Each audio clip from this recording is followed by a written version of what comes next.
So next test is psychological test. Psychological test में जो भी स्क्रीनिंग स्टूडेंट हो गए उनको रूम अलॉट हो जाएंगे। रूम अलॉट होने के बाद किसी किसी एसएसबी में उसी दिन टेस्ट ये हो जाता है और किसी किसी में नेक्स्ट डे ये टेस्ट होता है। अब बात करते हैं इस टेस्ट में क्या क्या होता है। तो इस टेस्ट में 3-4 टेस्ट होते हैं जो मैं नाम लिख रहा हूँ यहाँ पे। पहला होता है टैट, फिर होता है वैट, फिर होता है एसआरटी, फिर होता है एसडी और लास्ट में आपको पीआई की फॉर्म फिलअप करवाया जाएगा। ठीक है, अब मैं इस चीज़ को एक्सप्लेन करने वाला हूँ, ध्यान से सुनिएगा। साइकोलॉजिकल से यही पता चलता है कि आपके थॉट, आपका माइंडसेट, आप किस वे में चीज़ों को ऑब्जर्व करते हो।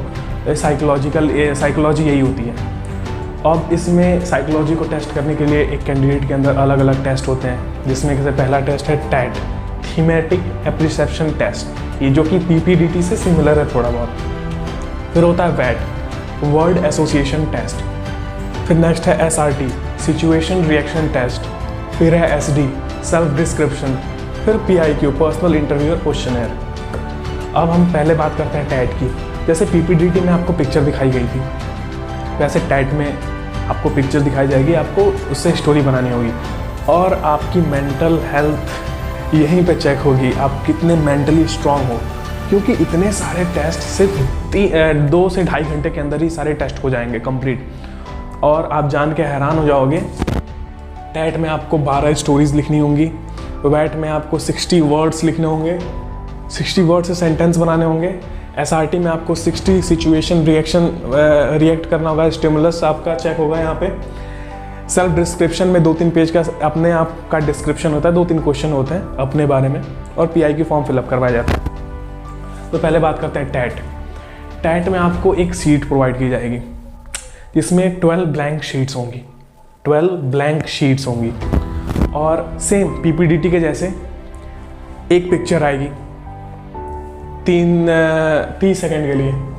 30 सेकंड के लिए वो पिक्चर रहेगी स्क्रीन पे।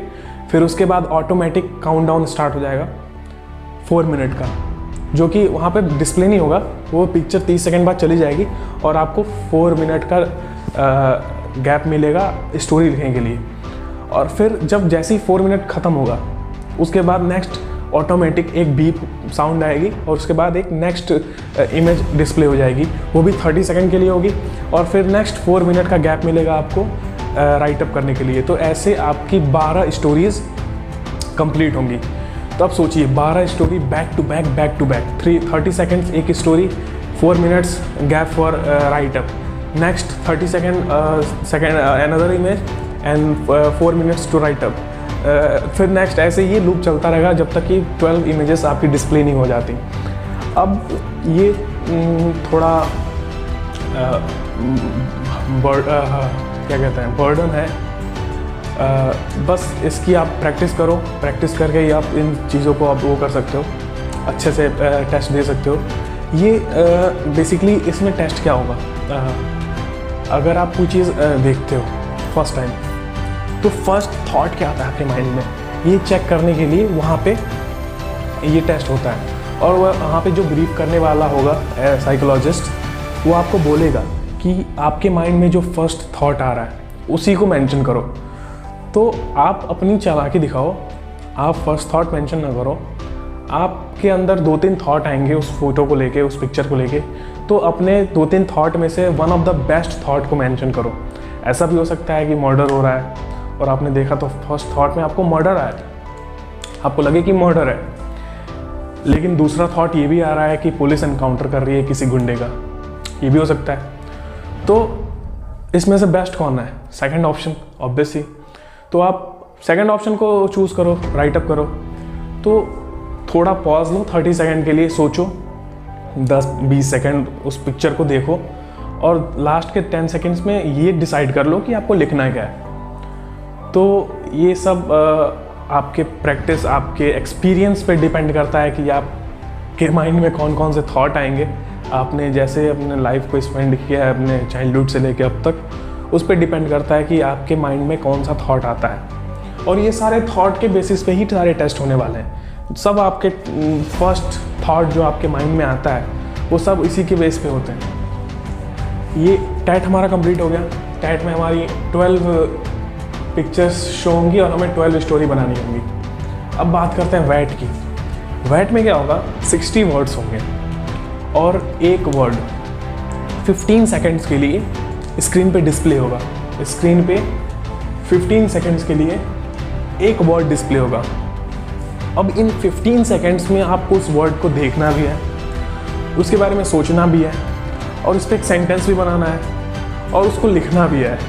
तो मेरे लिए सबसे टफ एग्ज़ाम जो था, सबसे टफ टेस्ट जो था मेरे लिए, वो वैट ही था। क्योंकि 15 सेकेंड्स के अंदर आपको एक वर्ड देखना है, उसके बारे में उसको एनालाइज करना है, फिर उसके बारे में कोई सेंटेंस सोचना है और उसको लिखना भी है सिर्फ 15 सेकेंड के अंदर। और 15 सेकेंड ख़त्म होते ही नेक्स्ट वर्ड आ जाएगा। तो फिर आपकी इसमें स्पीड एकदम तेज़ होनी चाहिए। वर्ड को देखते ही आपका माइंडसेट क्लियर होना चाहिए कि हाँ क्या लिखना है, और ये होगा सिर्फ और सिर्फ प्रैक्टिस से। आप वैट की प्रैक्टिस करो। डेथ आ गया, एग्जाम्पल में बता रहा हूँ। डेथ अब सुनते ही आपके दिमाग में क्या आ रहा है? डेथ, मौत, किसी की मौत हो गई, यही आएगा दिमाग में। तो अब ये भी हो सकता है, लेकिन अब आपको प्रैक्टिस से आप ये चीज़ इम्प्रूव कर लोगे। तो डेथ का मैं बताता हूँ। तो warriors never fear of death, वीर होते हैं कभी मौत से घबराते नहीं। तो ये भाई आपकी पर्सनालिटी दिखा रहा है कि हाँ एटलीस्ट आप ये सोचते हो कि वॉरियर्स क्या कहते हैं, डेथ से घबराते नहीं हैं। तो आप वैसा माइंडसेट रखते हो, तभी सोच रहे हो कि हाँ वॉरियर्स जो होते हैं डेथ से नहीं घबराते हैं। और ये आप माइंडसेट रख रहे हो अपने दिमाग में कि हाँ आप भी चल के किसी दिन वॉरियर बनोगे तो आप भी डेथ से घबराओगे नहीं। तो ये शो कर रहा है आपके अंदर। तो ये जो कुछ भी है ये फर्स्ट थॉट और आपके माइंडसेट, आप किस मतलब आपका पास्ट एक्सपीरियंस, आपका माइंडसेट, आपका पर्सपेक्टिव, ये सब चेक होता है वैट में। तो ये तो मैं रिकमेंड करूँगा कि आप प्रैक्टिस करो और जितना हो सके पॉजिटिव वर्ड्स बनाने की कोशिश करो और फैक्ट लिखने हैं। ये नहीं कि फादर आया तो लिख दिए कि father, I love my father. ये तो कोई फैक्ट हुआ नहीं। जैसा कि डेथ का मैंने बताया, ये भी हो सकता है कि death is the beginning of a new life. तो अलग अलग एग्जाम्पल्स हो सकते हैं। आपको बेस्ट एग्जाम्पल कैसे मिलेगा? प्रैक्टिस से मिलेगा। तो इसकी जितनी प्रैक्टिस करोगे आपको उतने अच्छे अच्छे थॉट्स आएंगे। और जो बुक रीडिंग करते हैं उनके लिए ये चीज़ थोड़ा आसान होगी। उनको अलग अलग एग्जाम्पल्स उनके माइंड में बहुत जल्दी कैप्चर कर सकते हैं वो। अब नेक्स्ट चलते हैं हम SRT पे, सिचुएशन रिएक्शन टेस्ट। इसमें क्या होगा, बेसिकली आपको एक सिचुएशन दी जाएगी, दी क्या जाएगी, लिखी होगी सिचुएशन। जैसे a boy is going to his college, in his way he found that a man is meet with an accident, he fell down, his bike fell down and he got seriously injured. ना उसके बाद dash दे दिया जाएगा you. अब तुम वहाँ पे क्या करने वाले हो? तुम जा रहे थे कॉलेज अपने, रास्ते में देखा कि एक बंदा एक्सीडेंट हो गया उसका, उसकी बाइक गिर गई और वो इंजर्ड हो गया। अब तुम वहाँ पे क्या करोगे? एक सिचुएशन आ गई आपके सामने। अब तुम वहाँ पे करने क्या वाले हो? तुम्हारा स्टेप, तुम क्या स्टेप लेने वाले हो, तुम्हारा इनिशिएटिव क्या होने वाला है वहाँ पे, ये चेक होगा। तो इसका एग्जाम्पल ये भी हो सकता है कि आप जाओगे, पहले तो दौड़ोगे उसकी तरफ, इसमें एक्शंस लिखना है। तो you rush towards the man, तुम उसकी तरफ दौड़ के जाओगे, उसको उठाओगे, अगल बगल से हेल्प मांग सकते हो। हाँ, अगर सीरियसली इंजर्ड है तो एम्बुलेंस कॉल करोगे, उसको फर्स्ट एड प्रोवाइड करोगे वहीं पे। फर्स्ट एड प्रोवाइड करके अगल बगल शॉप भी होंगी, मेडिकल शॉप होगा, ऑब्वियस सी बात है, तो मेडिकल शॉप में ले जाओगे, फर्स्ट एड प्रोवाइड करोगे, एम्बुलेंस को कॉल करोगे अगर सीरियसली इंजर्ड है तो। अगर वहीं पे काम बन जाता है तो ठीक है। तुम कोशिश करोगे कि अगर आपके पास फ़ोन है तो अच्छी बात है, नहीं फ़ोन है तो किसी से बोरो करके आप उसके घर वालों को इन्फॉर्म करोगे इसके बारे में। और जब उसके घर वाले आ जाएंगे तो जाके आप अपने कॉलेज की तरफ जाओगे। कॉलेज जाना तो भूलना नहीं है ना, क्योंकि आप कहाँ जा रहे थे? कॉलेज जा रहे थे। अब कोई बच्चे होंगे तो ऐसे हीरो बनने के लिए, हाँ मैं गया, एक्सीडेंट हो रहा था, मैं गया, बचाया उसको, अपनी गाड़ी ली, उसको बिठाया, हॉस्पिटल लेके गया। कॉलेज कौन जाएगा? तो ये चीज़ भी छोटी छोटी चीज़ें होती हैं जो आपको रियल लाइफ में तुम क्या करोगे, बस तुम सोचो ना, तुम रियल लाइफ में क्या करोगे। स्कूल जा रहे हो ना, स्कूल गए, रोड पे खड़े हो, ऑटो के लिए वेट कर रहे हो, देखा कि एक एक्सीडेंट हो गया छोटा सा, क्या करोगे उसमें? नॉर्मल सी चीज़ जो भी करोगे, उसके पास जाओगे, पहले तो क्या करोगे? सोचो, आँख बंद करो, सोचो क्या करोगे तुम। हाँ एक्सीडेंट हो गया, दौड़ के जाओगे उसके पास, जाओगे ना, उसको उठाओगे, उसका हालचाल पूछोगे। अगर चोट लगी है तो देखोगे कहीं चोट तो नहीं लगी, चोट लगी है तो अगल बगल के लोगों से या फिर कोई दुकान है अगल बगल तो हेल्प मांगोगे, उसको दुकान पे ले जाओगे, बिठाओगे, पानी प्रोवाइड करोगे। चोट लगी है तो फर्स्ट एड करोगे, हेल्प करोगे। अगर वो उसके घर वालों को इन्फॉर्म करोगे, ये कर सकते हो। और उसके बाद क्या करोगे? अब उसके घर वाले आ जाएंगे तो वो तो हैंडल कर लेंगे उसके बाद। वो अब उनको तुम्हारी ज़रूरत नहीं है, तुमने जो करना था वो कर दिया तुमने। अब तुम उतने भी नहीं हो कि अब उसको घर पहुंचाओ, हॉस्पिटल ले जाओ। तुम एक स्टूडेंट हो और स्टूडेंट लेवल पे तुम क्या क्या कर सकते हो, इतना तुमने किया। उसके बाद तुम अपना कंटिन्यू करोगे, अपने कॉलेज जाओगे, क्या दिक्कत है? ठीक है, कॉलेज स्कूल जाना है जाओगे, अपना कॉलेज तो नहीं छोड़ोगे ना। तो और भी सिचुएशंस हो सकती हैं, अलग अलग सिचुएशन हो सकती हैं। तो SRT में ये चेक होता है, इसमें 60 क्वेश्चंस आते हैं, 60 सिचुएशंस रहेंगी और आपको कंप्लीट करना होगा, इसको लिखना होगा। फिर आते हैं सेल्फ डिस्क्रिप्शन, खुद के बारे में डिस्क्राइब करना है। 2-3 क्वेश्चन दिए जाएंगे, अपने बारे में लिखो। तुम अपनी लाइफ में क्या बनना चाहते हो, तुम्हारे पिताजी तुम्हारे अंदर क्या क्वालिटी देखते हैं, तुम अपने आप को 5 साल बाद कहाँ पे देखते हो। हाँ, तुमने अपने पास्ट एक्सपीरियंस से अपने 2 फेलियर्स लिखो और उससे तुमने क्या सीखा वो लिखो। ये सारी चीज़ें, ऐसे क्वेश्चंस आते हैं और ऐसे क्वेश्चंस के लिए आपको सेल्फ इंट्रोस्पेक्शन करना बहुत ज़रूरी है। मैं गारंटी लेता हूँ कि आप में से इतने बच्चे होंगे, 80%, 60%, 80%, 60 to 80% बच्चे ऐसे होंगे जिनको ये भी नहीं पता होगा कि वो क्या है, खुद के बारे में नहीं पता होगा। तो एक चीज़ मुझे बहुत अच्छी लगी SSB के बारे में कि SSB के प्रिपरेशन के टाइम आपको कम से कम ये पता चल जाएगा कि आप क्या हो, तुम क्या हो। मैंने प्रिपरेशन के टाइम मुझे ये पता चल गया कि मैं क्या हूँ, मेरी वैल्यू क्या है, मैंने अपने पास्ट एक्सपीरियंस में क्या किया, उससे क्या सीखा है, मेरी फेलियर्स क्या है, मेरे सक्सेसेस क्या है, मेरी फैमिली मेरे बारे में क्या सोचती है। ये सारी चीज़ें बैठ के सोचो, एक एक क्वेश्चन दिमाग में, खुद से पूछो सवाल। चल रहे हो, कहीं जा रहे हो, सवाल पूछो खुद से।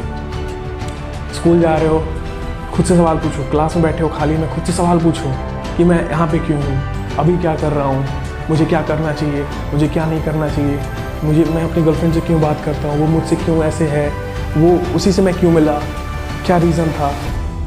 हाँ, फिर आपके पिताजी ने आपको इस स्कूल में क्यों डाला, किसी और में भी तो डाल सकते थे।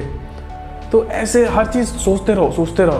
पिताजी ने कौन सा बिज़नेस कर रहे हैं, क्यों वही कर रहे हैं और क्यों नहीं कर सकते। तुम 12th में हो, तुमने PCM लिया है, क्यों PCM लिया है, PCB क्यों नहीं ले सकता था मैं कॉमर्स भी तो ले सकता था। ये सारे क्वेश्चंस पूछो। 10th में तुम्हारे एक मार्क्स कम आए थे, मैथ्स में कम मार्क्स आया था, क्यों आया था, क्यों नहीं थोड़ा और अधिक आना चाहिए था, क्यों नहीं आया, तो ट्यूशन नहीं गया था, क्यों ट्यूशन नहीं गया था, ट्यूशन में टीचर सही नहीं थे, तो क्यों सही नहीं थे और अभी ट्यूशन देख सकता था। सोचो, खुद से सवाल करो, खुद से जितना हो सके उतना सवाल करो खुद से, और जवाब देखो खुद ब खुद निकलने लगेगा। और ये सारी चीज़ें कंप्लीट करने के बाद तुम अपने आप को इतना जान लोगे ना, और जब इतना कुछ कर लोगे तो तुम इतने तो कैपेबल हो कि तुम जीवन में कुछ ना कुछ कर सकते हो। SSB एक चीज़ सिखाती है, to become a better human. It is not about becoming an officer, it's all about to becoming a better human and to give something to the society. एक इंसान का जीवन मिला है, मनुष्य के जीवन। हमारे हिंदू धर्म में, माइथोलॉजी में ये कहते हैं कि 83 करोड़ कि 82 लाख ऐसे कुछ करके, मुझे याद नहीं है, इतने बाद ये मनुष्य के जीवन मिलता है। तो हम कितने फॉर्चुनेट हैं, सोचो। हम एक मामूली मेंढक मच्छर तो नहीं है ना, एक इंसान मिला है, the most prestigious life living being on this earth, जो कि सोच सकता है, जो कि कुछ कर सकता है। तो हम कितने फॉर्चुनेट हैं कि हमें ये ह्यूमन लाइफ मिली है। तो हम इसको वेस्ट क्यों करें? सुबह लेट सो के, खा के पी के और बस ऐसे ही पड़े रहने से वेस्ट क्यों करें इसको? इतना सोचो ना, इतनी वैल्यूएबल चीज़ मिली है हमें, गॉड गिफ्टेड, इतनी वैल्यूएबल लाइफ मिली है, एक ह्यूमन की लाइफ। इसके पास दिमाग है, जो कुछ सोच सकता है, जो कुछ कर सकता है, और हम इतना कुछ होते हुए भी वेस्ट कर रहे हैं उस चीज़ को। क्यों वेस्ट कर रहे हैं? हाँ, स्कूल जा रहे हैं, पढ़ रहे हैं, बस कोई मोटो नहीं है, कोई एम नहीं है लाइफ का, तो ये तो वेस्ट करना ही हुआ ना। Without any aim in your life, this is waste of life. कुछ नहीं है, क्या मतलब है जीवन का भाई, अगर तुम्हारे जीवन का लक्ष्य ही नहीं है कोई। तो कोई एम तो होना चाहिए जिसके लिए तुम कुछ कर रहे हो, जिसके लिए तुम्हारे पास दिमाग है भाई। सब most priceless thing in this world, तुम्हारे पास दिमाग है खुद का, यूज़ करो उसको और एक लक्ष्य बनाओ, एक एम बनाओ और उसके लिए काम करो, ताकि एटलीस्ट जिस दिन तुम मौत तुम्हारे सामने है, जिस दिन तुम मरने जाओ, तो ये ना लगे तुमको दिल से कि यार इतने साल मैंने इस धरती पे बिताए, 60 साल 70 साल और कुछ किया ही नहीं, तो क्या मतलब है उस जीवन का। फिर मरना है, फिर अगले जीवन में पता नहीं क्या होना है, कोई कुछ नहीं पता। तो ये जो 60-70 साल का जो ये टाइम है, इसको हम किसी अच्छे काम में भी तो लगा सकते हैं, कुछ ऐसा कर सकते हैं जिसके लिए सोसाइटी हमें याद करे, लोग हमें याद करें। विक्रम बत्रा, मनोज पांडे, ऐसे ऐसे लोग हैं, ऐसे ऐसे इंडियन आर्म्ड फोर्सेस में ऐसे ऐसे ऑफिसर्स हुए हैं जिन्होंने, जो मर तो गए लेकिन आज भी अमर हैं। क्यों? उन्होंने अपनी लाइफ को यूटिलाइज़ किया। APJ अब्दुल कलाम, नरेंद्र मोदी, एक से बढ़ के एक लोग हैं जो खुद की लाइफ, जो उन्हें ह्यूमन लाइफ मिली है, उसको यूटिलाइज़ कर रहे हैं भाई। और तुम देखो तुम कहाँ पे हो, तुम यूटिलाइज़ नहीं कर रहे हो, तुम वैसे ही पड़े हुए हो। तो उस चीज़ को यूटिलाइज़ करो। मैं बस यही कहना चाह रहा हूँ कि तुम्हें जो चीज़ गिफ्ट में मिली है, ह्यूमन लाइफ, उस चीज़ को यूटिलाइज़ करो। एक तुम्हें रिसोर्स मिला है, बहुत ही गोल्डन रिसोर्स मिला है, और उस रिसोर्स का तुम यूज़ नहीं करोगे तो फिर वो तो रिसोर्स होने का कोई मतलब है नहीं। ये जो रिसोर्स मिला हमें माइंड, इसका यूज़ नहीं करेंगे हम अगर, तो फिर इसका तो वेस्ट है ना, waste of time, waste of mind and waste of life. तो क्या मतलब है ऐसी लाइफ, ऐसी ज़िंदगी जीने का कि बस सो रहे हैं, उठ रहे हैं, खा रहे हैं, पी रहे हैं, हग रहे हैं, फिर सो रहे हैं, फिर उठ रहे हैं, फिर खा रहे हैं, फिर पी रहे हैं। तो ये तो डेली रूटीन पे चलता रहेगा। तो कुछ लक्ष्य होना चाहिए अपने लाइफ का, एम होना चाहिए, और कुछ ऐसा करके जाएं, उसको सोसाइटी को ऐसा दे के जाएं कि मरने के बाद भी ज़िंदा रहें हम, हमारा नाम ज़िंदा रहे, हमारा काम ज़िंदा रहे। तो ऐसा कुछ काम करने की कोशिश करो, अपना लक्ष्य बनाओ, अपना मोटो बनाओ। और कुछ ज़रूरी नहीं है कि ऑफिसर बन के ही दो, और भी बहुत सारी चीज़ें हैं जो तुम अपनी लाइफ में कर सकते हैं। एंटरप्रेन्योर बनो, लोगों को एम्प्लॉयमेंट दो, डॉक्टर बनो, इंजीनियर बनो, कुछ भी कर सकते हो, एक अच्छा इंसान बनो। तो SSB हमें यही सिखाता है। SSB तो सेलेक्ट तो करता है स्टूडेंट्स को, बेस्ट पर्सन को आर्म फोर्सेस के लिए, लेकिन जो सेलेक्ट नहीं होते ना, उनको इतना तो सिखा देता है कि ज़िंदगी जीनी कैसी है और एक बेहतर इंसान कैसे बनना है। तो तुम पास हो रहे हो या फेल हो रहे हो, सेलेक्ट हो रहे हो नहीं हो रहे हो, वो तो अलग बात है, वो तो बात की बात है। लेकिन इतना है कि SSB से अगर तुम गुजरे हो तो तुम कुछ लायक इंसान तो बन गए हो, तो अपनी ज़िंदगी में कुछ ना कुछ कर लोगे। तो अगर आप SSB की प्रिपरेशन कर रहे हो तो आप बहुत कुछ सीखने वाले हो, बहुत कुछ एक्सपीरियंस करने वाले हो, believe me, and you will become a better human in your life. And decide your aim, decide your लक्ष्य now, and do something for this society, do something for this world, because ये तो रोज़ का चलता रहेगा। जैसी ज़िंदगी चल रही है वैसे तो रुकने वाली है नहीं, वो तो चलती रहेगी। अब आपको डिसाइड करना है कि आप इस लाइफ को यूटिलाइज़ करके एक अच्छा औहदा देना चाहते हो, इसको यूज़ करना चाहते हो, या फिर जैसा चल रहा है वैसा चलने देना चाहते हो। एक दिन मरना ही है, क्या मतलब है। तो हो गया ज्ञान की बातें, आगे चलते हैं। सेल्फ डिस्ट्रक्शन हो गया, इंट्रोस्पेक्शन करो, सोचो क्या करना चाहिए हमें, खुद से सवाल करो, जितना सवाल कर सकते हो करो, खुद से सवाल करो। मैं लेट क्यों उठा, मैं जल्दी क्यों सो रहा हूँ, मैं ये खाना क्यों खा रहा हूँ, मतलब कुछ भी, मतलब चूतियापा लगेगा, लेकिन ये सब जब सवाल करोगे खुद से ना, तो तुम खुद को जानोगे, खुद को। तो तुम्हें इनसे ये भी पता चल जाएगा कि तुम्हारी हॉबीज़ क्या हैं, तुम्हारे इंटरेस्ट क्या हैं, बहुत कुछ पता चल जाएगा, तुम क्या चाहते हो, तुम्हारा मन क्या करता है। तो इंट्रोस्पेक्शन बहुत ज़रूरी है, और ये चीज़ करो। और ये करने के बाद ये चीज़ आपको इंटरव्यू में बहुत हेल्प करेगी, क्योंकि interview all about your experience, your personality. Interview में आपके बारे में ही पूछा जाएगा। इंटरव्यूअर आपके बारे में जानने की कोशिश करेगा कि आप क्या हो, आप क्या सोचते हो, आपके एक्सपीरियंसेस क्या हैं, आपके बारे में, बेसिकली आपके बारे में जानने की कोशिश करेगा। तो सेल्फ इंट्रोस्पेक्शन अभी से स्टार्ट कर दो ताकि आपको हेल्प मिले बहुत। तो SD हो गया, फिर PIQ फॉर्म के बारे में चलते हैं। PIQ form is the most important form which is used to be asked in interview.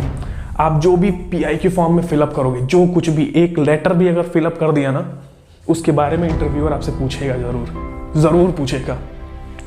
PIQ form अब साइकोलॉजिकल टेस्ट के बाद इंटरव्यू है, उसको मैं डिस्कस करता हूँ।